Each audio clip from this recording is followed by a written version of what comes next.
శ్రీమాత్రే నమః. ప్రేక్షకులకి ఆ లలితాంబిక అమ్మవారి యొక్క అనుగ్రహం పరిపూర్ణంగా కలగాలని మనస్ఫూర్తిగా కోరుకుంటూ మనం ఈరోజు చెప్పుకోబోయేటువంటి టాపిక్ ఏదైతే ఉందో, ముఖ్యంగా ఈ యొక్క అక్టోబర్ మాసంలో 1వ తేదీ నుంచి నెలాఖరి వరకు ఉన్నటువంటి గ్రహస్థితి ఏ విధంగా ఉంది అని ముఖ్యంగా ముందుగా చూసుకున్నట్లయితే, ఈ యొక్క మాస ఫలితాల్లో కుజుడు మిథునంలోని, అదేవిధంగా గురువు వృషభ రాశిలోని మనకి ఈ అక్టోబర్ మాసంలో 10వ తేదీ నుంచి గురువు వక్రిస్తున్నాడు చెప్పాలంటే. అదేవిధంగా అక్టోబర్ 20వ తేదీ నుంచి కుజుడు నీచ పొందుతున్నాడు, గుర్తుపెట్టుకోండి. అదేవిధంగా మనకి కన్యారాశిలో 17వ తేదీ వరకు కేతువుతో రవి ఉంటూ, ఈ రవికేతువులతో పాటు మనకి ఆ యొక్క బుధుని యొక్క సంచారం ఉంటూ, ఆ బుధుడు 13వ తేదీ నుంచి తులలోకి రావడము, 11వ తేదీ నుంచి శుక్రుడు వృశ్చికంలోకి వెళ్ళడము, శని వక్రించి కుంభంలో ఉండడం జరుగుతుంది. ఈ యొక్క గ్రహస్థితిని అనుసరించి 12 లగ్నాల వారికి, లగ్నం తెలియని వారి రాశి వారికి ఎటువంటి శుభ ఫలితములు జరగనున్నాయి, ఏ విషయాల పట్ల జాగ్రత్తగా ఉండాలనేటువంటి విషయాలు చెప్తుంది. నేనైనప్పటికీ కూడా చెప్పిస్తుంది సాక్షాత్ ఆ లలితా అమ్మవారి చెప్పిస్తుందని భావిస్తూ ఒక్కొక్క లగ్నం గురించి లేదా ఒక్కొక్క రాశి గురించి తెలుసుకుందాం. కన్యా లగ్నము, కన్యా రాశి. కన్యవారికి కనుక చూసుకున్నట్లయితే పర్టికులర్గా మీకు రాశినాథుడు ఎవరైతే ఉన్నారో గుర్తుపెట్టుకోండి, 2వ స్థానంలో ఉన్నాడు. ఎప్పటి నుంచి 13వ తేదీ నుంచి 2లో ఉండేటువంటి శని, శుక్రుడు 3వ స్థానంలోకి వెళ్తున్నాడు. అయితే ఆ 2వ స్థానం మీద 3వ స్థానం మీద శనికి సంబంధించిన కొన్ని రేస్ అనేవి దాని మీద కనబడుతూ ఉంటాయి. దీనివల్ల ఏమిటండి అంటే, ఒకటి ఒక ఆధ్యాత్మికమైనటువంటి వాటిల్లోకి వెళ్ళడము, సేవా సంబంధించిన వాటిలోకి వెళ్ళడము, కొంత వైరాగ్య స్థితిని, కొంత భక్తి మార్గంలోకి ఎక్కువగా ప్రయాణం చేయడము, కొన్ని విషయాలను వదిలేయాల్సిన పరిస్థితి రావడం, ఇటువంటివి ఇస్తూ ఉంటుంది. కాకపోతే ఇక్కడ ఈ ఫైనాన్షియల్ గ్రోత్ కూడా ఇస్తుంది. ఎప్పుడైతే శుక్రుడు 2లో నుండి 3లో వెళ్తున్నాడో, అయితే 2వ స్థానంలో శుక్రుడు ఉండడము, ధనాధిపతి లగ్నాధిపతి కూడా 2లోకి వెళ్ళడము, వీటి వల్ల ఏంటంటే కొన్ని మీడియేటింగ్స్, కొన్ని చూడండి మీడియేటింగ్గా ఉండడము ఇట్లాంటివి ఉంటాయి. అటువంటి వాటి ద్వారా కూడా మీకు ధనయోగం అనేటువంటిది చాలా స్పష్టంగా చూపిస్తుంది. అలాగే మరొక విషయం ఏంటంటే, ఇక్కడ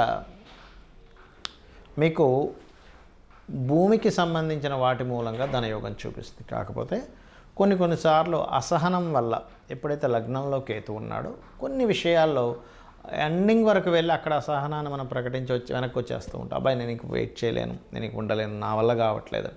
బికాజ్ ఆఫ్ కేతు వైరాగ్యానికి కారకుడు, అటువంటి ఫలితాలను ఇస్తూ ఉంటాడు. కాబట్టి ఈ రవి కేతువుతో కలిసి ఉన్నందుకు కొన్నిసార్లు విదేశీ యోగాలు కలిగినప్పటికీ అక్కడ దాకా వెళ్ళి నాకు వద్దు, నేను ఉండను, వెనక్కి వచ్చేస్తాను అనేటువంటి ఆలోచన కలిగి ఉండడము, ఆ యొక్క యోగాన్ని కూడా వద్దనుకోవడం, ఇట్లాంటివి జరుగుతుంటాయి. బికాజ్ ఆఫ్ కేతు గొప్ప వైరాగ్యానికి, భక్తి యోగానికి కారకుడు. కాబట్టి ఈ యొక్క మాసంలో కాస్త భూమి మూలంగా ధనయోగాలు అది ఉన్నాయని చెప్పుకోవచ్చు. కాకపోతే కొంత ఘర్షణ, కొంతమందితో శత్రుత్వం ఏర్పడడం కానీ, పోటీగా వెళ్ళడం కానీ, కొంత మొండిగా కొన్ని పనులు చేయాలి ఎలాగైనా సరైనటువంటి కొంత మొండి వైఖరితో, కొంత మీరు అప్పు తీసుకున్న వాళ్ళ దగ్గర కానీ, మీరు అప్పు ఇచ్చిన వాళ్ళతో కానీ కొంత స్ట్రెస్ పెరగడం కానీ, ఇవి ఎక్కువగా చూపిస్తున్నాయి. అయితే మార్కెటింగ్ రంగాల్లో ఉండేటువంటి వారికి కొత్త అవకాశాలు వస్తాయి, అందులో ఎటువంటి సందేహం లేదు. కాకపోతే విదేశాలలో ఉండేటువంటి కొంతమందితోనే మీకు కొన్ని చూడండి వివాహం కోసం ప్రయత్నం చేస్తూ ఉంటాం, అటువంటివి కలిగేటువంటి యోగం ఇస్తుంది. కాకపోతే లగ్నంలో కేతువు రవి ఉన్నందుకు కొద్దిగా ఎవరైనా కొంచెం ఈ హార్ట్ రిలేటెడ్ పేషెంట్స్ ఉన్నటువంటి వారు, లేదా గవర్నమెంట్కి సంబంధించినటువంటి భూ సంబంధించినటువంటి విషయాల్లో గవర్నమెంట్ ఏదో ల్యాండ్ ఇస్తా అన్నది ఇప్పుడు ఇవ్వట్లేదనో, లేనట్లయితే తండ్రి యొక్క ఆస్తికి సంబంధించిన విషయంలో 12వ అధిపతి రవికేతువుతో ఉన్నందుకు ఆ యొక్క విషయాల్లో చిన్న తప్పిదాలు జరుగుతాయి మీకు తెలియకుండా. అవి కొంచెం చూసుకొని రెక్టిఫై చేస్తూ ఉండండి. ఎక్కువగా వెంకటేశ్వర స్వామి యొక్క నామస్మరణ చేయండి, రోజు నిత్యము కూడా గణపతి ఆరాధన చేయండి, గోలు క్యారెట్లు బెల్లము తినిపించండి, అన్ని విధాలా బాగుంటుంది.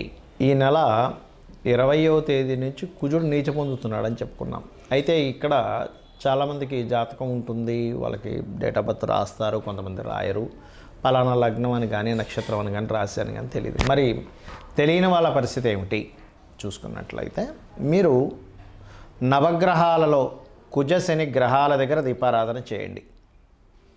గోశాలకు వెళ్ళి గోవులకి క్యారెట్స్ బెల్లము తినిపించండి. ఎందుకంటే మీ యొక్క జన్మజాతకంలో గనక కుజశనుల యొక్క సంబంధం ఉంది అంటే ఎలాగా, కుజశనులు కలిసి ఉండడం కానీ, కుజుడు రాశుల్లో శని, శని రాశుల్లో కుజుడి పరివర్తనా యోగం ఉండడం కానీ, లేనట్లయితే ఒకే రాశి సంబంధం అంటారు. అంటే చూడ్డానికి అవి వేరువేరు రాశుల్లో ఉన్నట్టున్న ఏకరాశి సంబంధం అంటే ఎలాగా, సింహము కర్కాటకంలో ఉన్న, లేదా మనకి మిథునము కన్యా రాశుల్లో ఉన్న ఈ రెండు బుధరాశులే. అదేవిధంగా శుక్రరాశుల్లో ఒక్కోసారి తులలో ఉంటే కుజుడు శని వచ్చి మీ జన్మజాతకంలో వృషభంలో ఉంటాడు, లేదా వృశ్చికం మేషము, ధనస్సు మీనము, మకరము కుంభము ఇలా ఉన్నా కూడా కనెక్టివిటీ ఏర్పరచుకుంటాయి. అలా మీ జన్మజాతకంలో ఉన్నప్పుడు ఇలా గోచారంలో ఈ యొక్క కుజశనులు కనెక్టివిటీ ఉన్నప్పుడు మీకు ఏదైనా కుజుడి యొక్క మహాదశ కానీ శని యొక్క మహాదశ కానీ నడుస్తున్నప్పుడు అది వివాదాలకు దారితీస్తుంది. కాబట్టి వాటికి కొంచెం దూరంగా ఉండండి. అయితే ఇక్కడ వీటన్నిటికంటే కూడా ముఖ్యంగా మీరు చూసుకోవాల్సినటువంటిది మీ యొక్క పర్సనల్ చార్ట్ చూసుకోవాలి. ఎప్పుడు కూడా మన పర్సనల్ చార్ట్లో మనము ఏ మార్గంలో ప్రయాణిస్తే మన యొక్క జీవితం ఉన్నతంగా ఉంటుందనేటువంటిది ఉంటుంది. అది ఎలా ఉంటుంది అంటే చెప్తాను చూడండి. మీ యొక్క నేచర్ ఏదైతే ఉందో ఆ నేచర్కి తగ్గట్టుగా మీరు ఉంటేనే మీ యొక్క లైఫ్ బాగుంటుంది, గుర్తుపెట్టుకోండి. అంటే అలాగా మీ యొక్క జాతకం చెప్తుంది చాలా స్పష్టంగా, నువ్వు ఇలా ఉంటే బాగుంటావని. ఇప్పుడు అందరికీ ధనమే కావాలి, ఎందుకంటే ధనం మూలం ఇదం జగత్. కాబట్టి మీ యొక్క ధన యోగం ఎందులో ఉంది? వ్యాపారంలో ఉందా, ఉద్యోగంలో ఉందా, విదేశాలకు వెళ్ళడం ద్వారా ఉందా, సర్వీసెస్ చేయడం ద్వారా ఉందా, మీడియేటింగ్ చేయడం ద్వారా ఉందా అనేటువంటిది మీ ధనాధిపతి చాలా స్పష్టంగా చెప్తాడు. ఒక్కో వ్యక్తికి ఒక చూడండి, బంగారం అమ్ముతే ఉంటే ఒక వ్యక్తికి బంగారంలో లాస్ వస్తుంది. అదేమిటంటే బంగారంలో కూడా లాస్ వస్తుందా అంటే వస్తుంది. ఒక వ్యక్తికి చెత్త అమ్ముకోవడం ద్వారా కూడా డబ్బులు వస్తాయి. అంటే ఏమిటి, మీ సెకండ్ లార్డ్ ఏ కాంబినేషన్లో ఉన్నాడు. కొంతమంది తెలియక సంపాదించిన ధనాన్నంతా తీసుకెళ్ళి ఒక దగ్గర పెడతారు, అక్కడ నష్టపోవడం జరుగుతూ ఉంటుంది. ఆ రకంగా దాదాపుగా ఏంటంటే మీకు తెలియకుండానే కొన్ని తప్పిదాలు జరుగుతుంటాయి. మీ యొక్క జన్మజాతకాన్ని స్పష్టంగా అంటే ఒక దాని గురించి సరైన పట్టున్నటువంటి మీకు తెలిసిన ఆస్ట్రాలజర్కి చూపించుకున్నట్లయితే చాలా స్పష్టంగా చెప్పడం జరుగుతుంది. ఏమంటే ఇక్కడ మీరు ఇన్వెస్ట్మెంట్ చేయండి, ఇక్కడ మీరు చేయొద్దు, ఇది ఇలా చేయండి అనేటువంటిది. అదేవిధంగా కొన్నిసార్లు కొన్ని ప్రయత్నాలు చేస్తుంటాం, ప్రయత్నం సఫలీకృతం అవ్వదు. దానికి పర్టికులర్గా మీ జన్మజాతకంలో ఏ గ్రహాలు యాక్టివ్ అయితే, ఏ గ్రహాలు డీయాక్టివ్ అయితే మీ ప్రయత్నం సాగుతుంది అనేటువంటిది ఉంటుంది. అదేవిధంగా మీ యొక్క జాతచక్రంలో జ్యోతిష్శాస్త్రం అంతా ఒక ఎత్తు అయితే వాస్తు మీరు ఏ డైరెక్షన్లో ఉండాలి అంటే చిన్న ఎగ్జాంపుల్ చెప్తాను చూడండి. మనకి మన లైఫ్లో కూడా కొన్ని చేసే పనులు, చేయకూడని పనులు ఉంటాయి కొన్ని. అలాగే జ్యోతిష్శాస్త్రం వాస్తుపరంగా కూడా ఉండకూడని డైరెక్షన్స్, ఉండే డైరెక్షన్స్ ఒక్కొక్కరికి ఒక్కో రకంగా ఉంటుంది.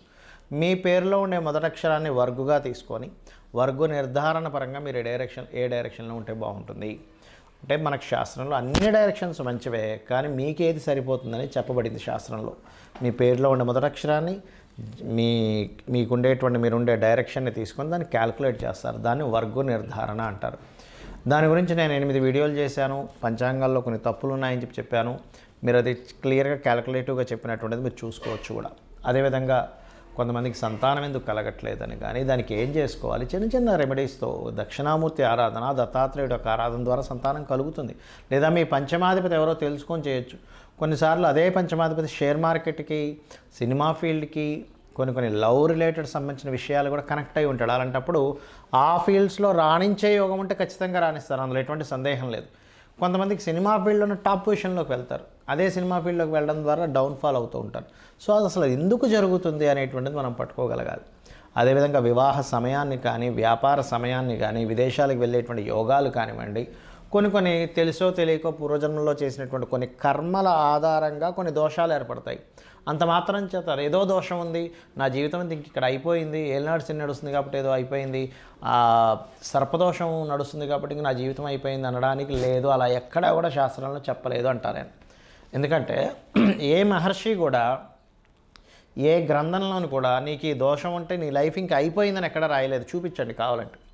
నీకు ఈ దోషం ఎందుకు ఏర్పడిందో చెప్పాడు మహర్షి. నువ్వు ఈ కర్మని చేసావు కాబట్టి నీకు ఈ దోషం ఏర్పడింది. ఈ యొక్క దోషాన్ని కర్మ విపాకము అనేటువంటి గ్రంథంలో దీన్ని ఎలా తీర్చుకోవాలి, నువ్వు కొన్ని మంచి పనులు చేసుకుంటూ అమ్మవారి పాదాలు పట్టుకుంటూ లేనట్లయితే దానికి సంబంధించిన ఒక నామాన్ని జపం చేస్తూ దానమిస్తూ లేదా కొన్ని దేవతా సంబంధించినటువంటి కొన్ని హోమాలో యజ్ఞాలో లేకపోతే కొన్ని కార్యక్రమాలు పేదవాళ్ళకి సహాయం చేస్తున్నావు గోష్ఠ సేవ చేసుకుంటూనో నువ్వు బయటపడొచ్చు అని చెప్పారు. కానీ నా జీవితం ఇంతే, నాకు ఈ సర్పదోషం ఉంది కాబట్టి నా జీవితం ఇంతే, నాకు ఏలినాడ్సని నడుస్తుంది కాబట్టి ఇంకేమీ కలిసి రాదు, ఇంట్లో కూర్చోవాలనేటువంటిది ఏ మహర్షి ఎక్కడా చెప్పలేదు. ఇది ఫస్ట్ గుర్తుపెట్టుకోండి. ఎందుకంటే జ్యోతిష్శాస్త్రం అనేటువంటిది వెలుగుని చూపించే, జ్యోతి అంటే వెలుగు. అంతేగాని ఇంకా నా జీవితం ఇంతే అనుకోవడానికి జ్యోతిష్శాస్త్రం చూసుకోవాల్సిన అవసరమే లేదు. జ్యోతిష్యం కానీ వాస్తు కానీ మన యొక్క ఉన్నతి కోసం ఉన్నటువంటివి. కాబట్టి దయచేసి నేను మీకు కొన్ని సూత్రాలు చెప్తాను. మీ జాతకం ఎలా ఉన్నా సరే ఇవి కనుక పాటించారో అద్భుతంగా ఉంటుంది. ఏమిటంటే పొద్దున్నే సూర్యోదయానికి ముందే స్నానం చేసి దీపారాధన చేయండి. Point number 1. మీకు దగ్గరలో ఉన్నటువంటి గుడికి వెళ్ళండి రెగ్యులర్గా. Point number 2. పాయింట్ నెంబర్ 3 ఏమిటి అంటే మీరు వీలున్నప్పుడల్లా కూడా గోశాలకు వెళ్ళి గోవులకి ఏదైనా దేశీవాళ్ళ గోవులకి ఏదో ఒకటి తినిపిస్తూ ఉండండి. 4వది మీకు తోచిన సహాయం పేదవాళ్ళకి ఏదో ఒక రూపంలో ఇస్తూ ఉండండి. ఇది మీకు చాలా, లేదా పక్షులకి జంతువులకి ఏదో ఒకటి తినిపిస్తూ ఉండండి. 5వ పాయింట్ ఏంటంటే వీలున్నప్పుడల్లా 4 డబ్బులు ఉన్నప్పుడు క్షేత్ర దర్శనం చేయండి. ఏ క్షేత్రంలో ఏ గంధర్వుడో మహర్షో లేకపోతే యక్షుడో ఏ సిద్ధుడో మీకు తెలియకుండా సూక్ష్మ రూపంలో ఉంటూ మీ యొక్క కర్మలను తొలగించేటువంటి యోగం మీకు పడుతుంది. ఇవి చేయండి చాలు. అంతేగాని ఏదో దోషం ఉంది, ఏదో అయిపోతుంది, నా జీవితం ఇంతే అనేటువంటి వాటిల్లో ఉండి అనవసరంగా మీ యొక్క జీవితాలు పాడు చేసుకోకండి. ఇవి చేయండి చాలు.